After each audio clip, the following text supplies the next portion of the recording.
Here in this video, today we are going to learn a simple and interesting way to understand electronic configuration of atoms. You have seen the structure of atoms, the movement of electrons around the nucleus in an atom forming an orbital, various types of orbitals present in an atom, and the energy level diagram of these orbitals. Now, as we move towards electronic configuration of atom, which is distribution of electrons into the orbitals or placement of electrons into the orbitals of an atom, you have to learn the order of filling of orbitals. This order of filling of orbitals is governed by Aufbau's principle. Here you can observe that all the orbitals are systematically arranged in an order and the energy levels are given by the zigzag line moving across these orbitals, and this could be quite tricky. To make it simple, we have created an analogy here. Let us assume this is an auditorium and this is the facing screen. Let us look at various types of seating arrangements made in this auditorium. There is an S type of seating arrangement, which is a special sofa which can accommodate 2 people. There is a little larger sofa which is P type and it can accommodate about 6 people. D type is a big divan which can fit in a bunch of 10 people. And the F type is like a lounge and it can accommodate almost 14 people. Now let us look at the arrangement of rows in this auditorium. The first row has only S type of arrangement, whereas the second row is having 2S and 2P arrangement, 3S, 3P. There is also a 3D arrangement, but what do you observe? This 3D sofa cannot be arranged here and it hits the wall. So I have to arrange 3D into the 4th row. Subsequently, 4D shifts to 5th row, 5D shifts to 6th row and 6D shifts to 7th row. Similarly, 4F, which cannot be accommodated in 4th row, not even in 5th row, has been shifted to 6th row. Similarly, 5F has been shifted to 7th row. So you have 1S, 2S, 2P, 3S, 3P, 3D is shifted down, 4S, 4P, 4D is shifted down, 4F is further shifted down. Can you kind of observe a pattern in here? Let us see.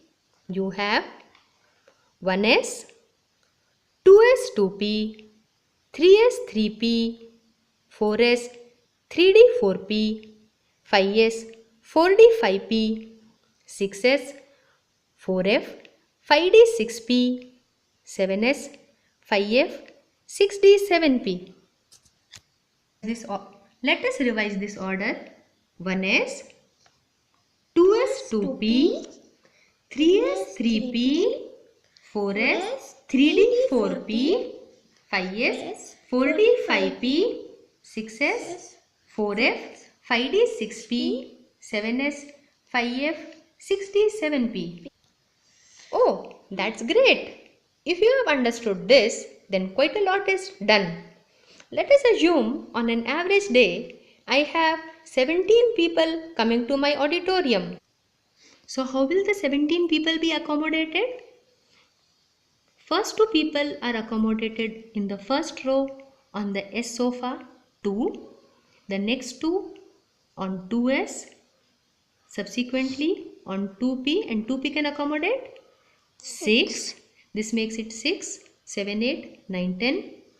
Followed by next is 3S, which can accommodate another 2. So 12 are done, and out of 17, the remaining 5 are accommodated on 3P5.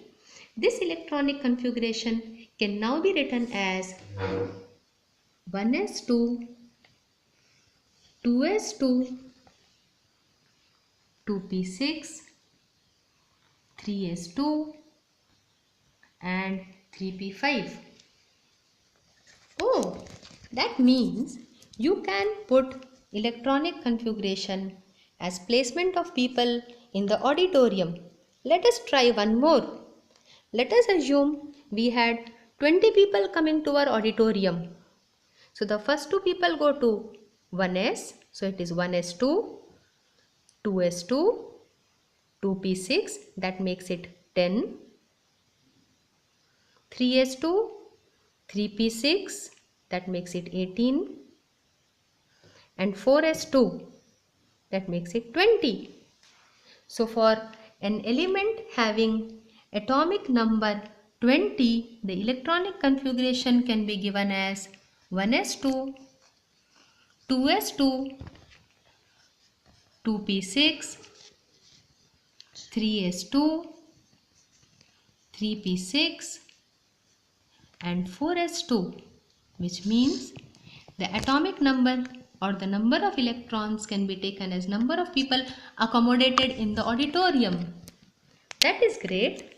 Let us see something else. Let us see if I have 24 people coming to my auditorium, how will I accommodate them? I would have 1s2, 2s2, 2p6, that makes it 10, 3s2, 3p6, 4s2, that makes it 20 and 3d4. If I can represent them as sofa, this is 4s and this is 3d. So I can have 2 accommodated on 4s and 1, 2, 3, 4 accommodated on 3d. But if an orbital is completely filled or half filled, it is more stable. So for this stability, 4s electron moves to 3d and chromium shows a little anomaly where the electronic configuration is 4s1, 3d5. Except for few anomalies, you can very conveniently use this order to fill up any atom for its electronic configuration. Good luck! Okay.